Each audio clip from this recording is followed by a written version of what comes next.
and don't make the mistake that most of your mothers and fathers made. When I wake up in the morning, my prayers, and I thank God I woke up, the Ku Klux Klan woke up this morning. The drug pushers woke up this morning. I thank God that I made another 24 hours in the most vicious, nasty, hateful, insane nation that's ever existed with my wits, without hating, without being bitter, without being mean. And I thank God that I survived 24 hours in that type of atmosphere with the type of amusement and friendliness.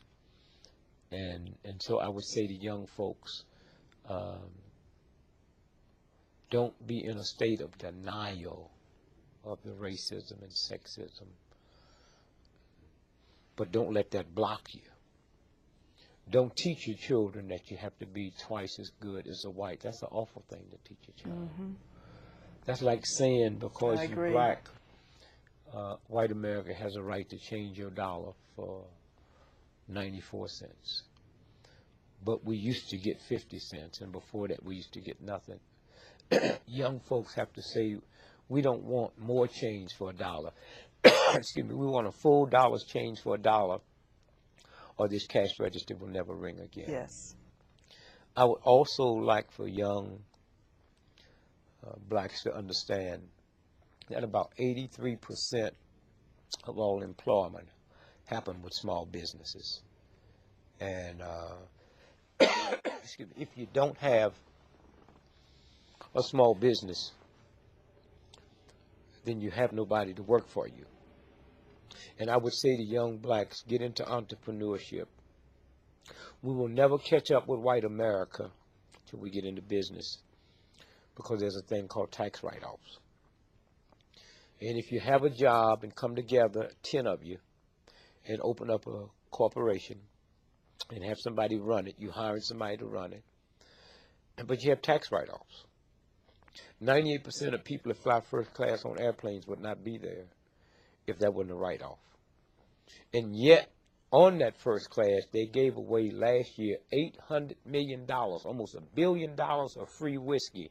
But if a welfare mother asked for some apple juice for the baby, she's laughed at. And so I would say entrepreneurship, and then understand that we will never survive as a group until we get into communities and not neighborhoods. A community is, I control the police, the banks, the schools, the firefighters, and I control the flow of the money. And I have no problem when I go in a Jewish neighborhood and the shop owners are Jewish, and I go into an Italian neighborhood and the shop owners are Italian. I have a problem when I come in a black neighborhood and the shop owners is not me. A Korean has a right to come in and buy my shop for $30 million more than it's worth. That's good business. But if we decide that we're not going to do business with that one, then he'll have to sell it back, or she'll have to sell it back to a black person for $1 million. Yes. And then the money circulates, and that's how you change. We've been so busy dealing with the hurt and the pain and the misery and glamorizing a hand few that have made it, that we have never really looked at, like they say, your role model. If you haven't got a role model in your house, you should fall on your knees and pray to God, because something is wrong. Yes.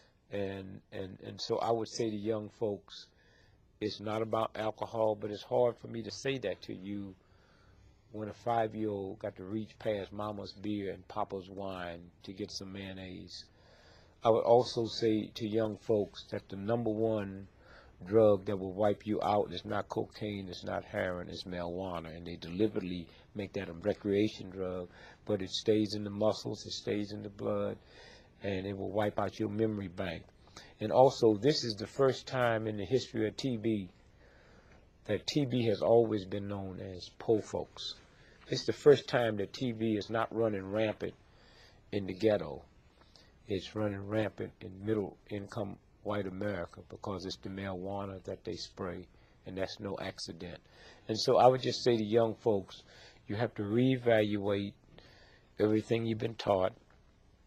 I would say to the black folks that just because a black person is 90 years old don't mean they have wisdom, and you need to listen to them, because if you was dumb and stupid when you was 9, you dumb and stupid when you 90.